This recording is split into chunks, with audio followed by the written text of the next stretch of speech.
కాళేశ్వరంలో అవినీతి జరిగింది. ఆ అవినీతికి కారణం హరీష్ రావు, సంతోష్లైతే ఆ ఇద్దరి వెనుక సీఎం రేవంత్ ఉన్నారు అన్న ఎమ్మెల్సీ కవిత కమెంట్స్ పై కాంగ్రెస్ నేతలు భగ్గుమంటున్నారు.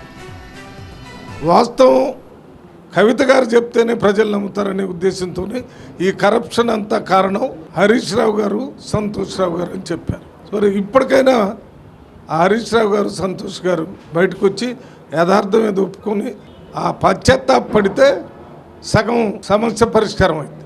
వాటిని మనం పక్కన పెట్టి ఈమె వ్యాఖ్యలు, ఆమె వ్యాఖ్యలు ప్రామాణికం చేసుకొని చర్చ చేస్తే అది మనల్ని మనం దిగజార్చుకోవటం తప్ప మరొకటి కాదు. కాళేశ్వరంలో జరిగిన అవినీతిలో కేసీఆర్కు సంబంధం లేదని కవిత అనడం అనేది విడ్డూరం. కేసీఆర్ తర్వాత ఉన్న ఈ ముగ్గురులో పదవుల పందేరంలో ఏదో అలజడి, అడ్డంకులు వస్తున్న మాట మనకు అర్థమవుతున్నది. ఒకటి, ఆమె తెలంగాణ ప్రజలకు చెప్పదలుచుకుంది కాళేశ్వరంలో అవకతవకలు జరిగినాయని. రెండు, ఆమె చెప్పలేకపోతుంది ఏంటంటే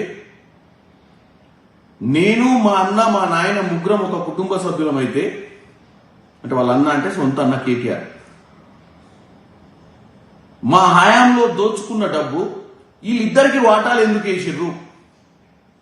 ఈ ఇద్దరు వాటాలు తినడం వల్ల ఆమెకు కొంచెం ఇబ్బందికరంగా ఉంది. ఆమెకు వాటా ఇయ్యలేదనే దాన్ని క్లియర్ గా కనపడుతుంది ఆమె భావోద్వేగం.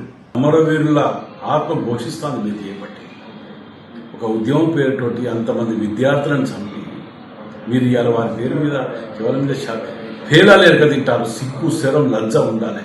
తెలంగాణ ఎట్లా తిరుగుతారో ఇక మేము చూస్తాం. కాళేశ్వరంలో 1000 కోట్ల కుంభకోణం జరిగిందనేది వాస్తవం.